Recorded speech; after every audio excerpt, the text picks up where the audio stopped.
Dude, it really diminishes the value of something to say for the lols, doesn't it?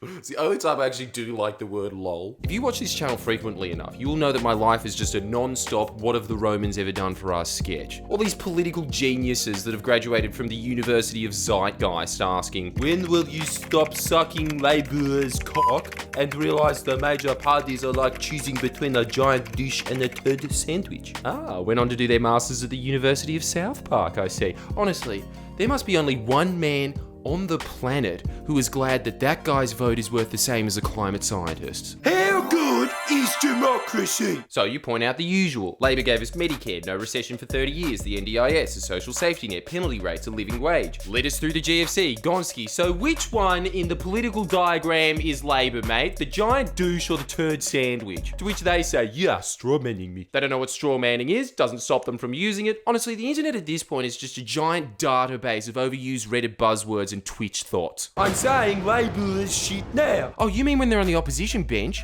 Keen observation. It's like they're not governing at all when they're not in government. Cheers for the self-fulfilling prophecy that you implemented by putting a dick on your ballot paper, you walking bag of drugs. But let's go back to the very basics of what this channel's attempting to articulate. There is a big difference between a Liberal and Labor government.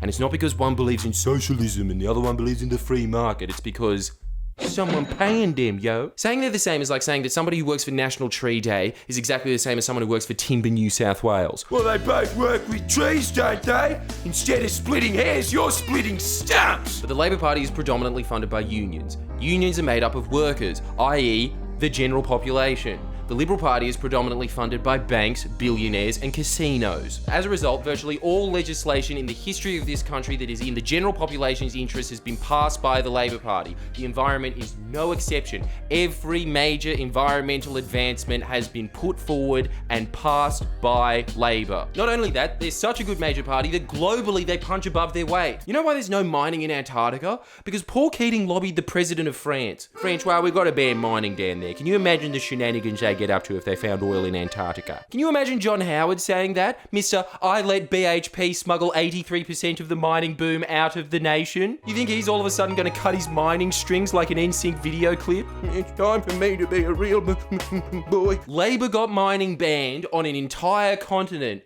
The Liberals allowed our continent to be plundered.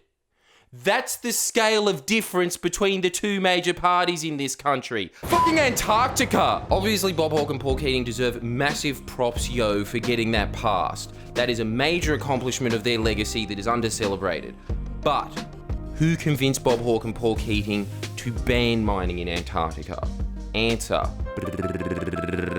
Australian Conservation Foundation. Oh, what an anticlimax. Nearly every major environmental stride that the Labor Party has adopted can be in some way traced back to the ACF. This is why I'm a huge fan of both organisations, because they are institutional McGonagalls. What does that mean exactly? It means they get results! That possum's dead, McGonagall. A cat slit its throat from ear to ear. Hey, I'm trying to eat lunch here. The ACF is like a union, except instead of their constituency being Sparkies, it's possums. They should change their name to UOP, protecting your rights to crawl in the drywall. As a result, if federal Labor won in 2019, they would have passed a new Environmental Protection Act that would have made even green groups in Europe go, God damn, what a bunch of le hippies. We would have had one of the strongest environmental agencies on Earth, which when facing a mass extinction, may have come in handy. Oh, the New South Wales Liberals won the election? Well, guess that's the end of koalas. They had a good run, 30 million years, good innings. There would have been an Environmental Protection Authority, tree police. That would have been very useful, as the Liberals seem to have figured out, oh, if a tree falls in the forest and no one's around to hear it, did it really happen? Community rights and environmental decision making instead of the current system of, yeah, we're just going to put a gas well in this primary school. You don't like it? Call the cops. Oh, wait.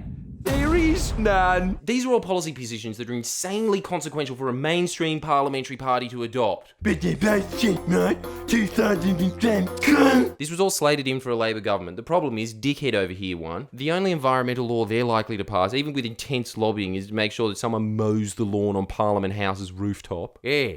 What a contract. And the ACF, having dealt with the Liberals for 2 terms now, I think have learnt the same lesson I have. They're not so much evil as they are stupid. That's way worse. You can't reason with stupid. They're like if the Terminator didn't know what all the equations in its vision meant. But who is evil are the people who put them there. You can do business with evil. Of course you can.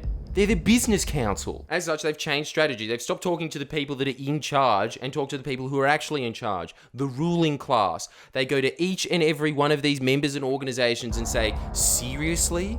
The liberals, the guy that talks in tongue, that's your man.